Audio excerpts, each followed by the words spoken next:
අයිබෝන් සියලු දෙනාට. ඉතින් හැමෝම හොඳින් කියලා හිතනවා. මම අද වීඩියෝ එකක් කරන්න හිතුවේ මේ channel එක පිළිබඳව කෙටි හැඳින්වීමක් කරන්න. මේ channel එක තුලින් මම බලාපොරොත්තු වෙනවා ඔබට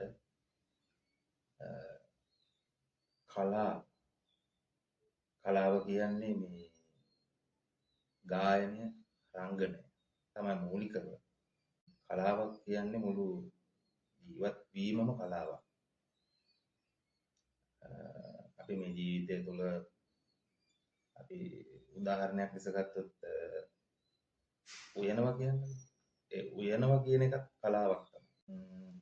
ජීවත් වීමේ කලාව කියන එක අපි හැමෝම අවබෝධ කරගන්න ඕන.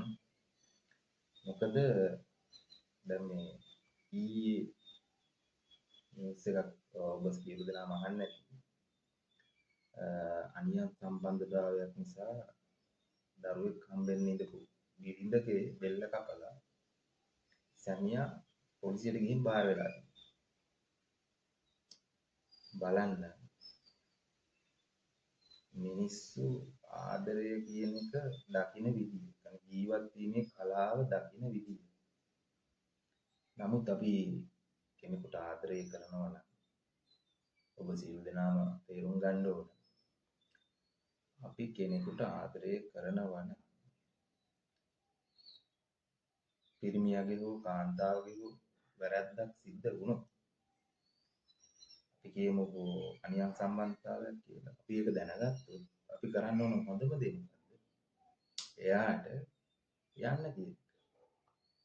එයාට යන්න ඇරලා අපි සතුටින් ඉදිරි ජීවිත කාලය ගත කරන්න. දැන් වෛරය තුලින් මොකද්ද? කෙනෙක් මරණයටපත් වෙනකොට අනිත් කෙනා හිරගෙදර දුක් විඳින්න යනවා. හිරගෙදර කියන එක සැපක් නෑ. අන්ත දුකක් විඳින්න වෙන තැනක් තමයි හිරගෙදර කියන්නේ.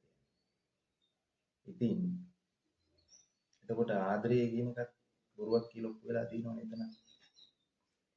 මේ ලෝකේ කිසිම දෙයක් සදාකාලික නැහැ. දැන් උදාහරණයක් ලෙස ගොඩක් අය තමන්ගේ අම්මා තාත්තා ඉතින් පොඩි කාලේ ඉඳලා කැට කුණු වතු ගාලා අත ගාලා කන්න බොන්න දීලා දුක් විඳලා උස්මහත් කරනවානේ. ඒ උස්මහත් වුණාම පුතා වෙන ගෑනු ළමයෙකුට ආදරෙන් බැඳෙනවා. දුව වෙන පිරිමි ළමයෙකුට ආදරෙන් බැඳෙනවා. එතකොට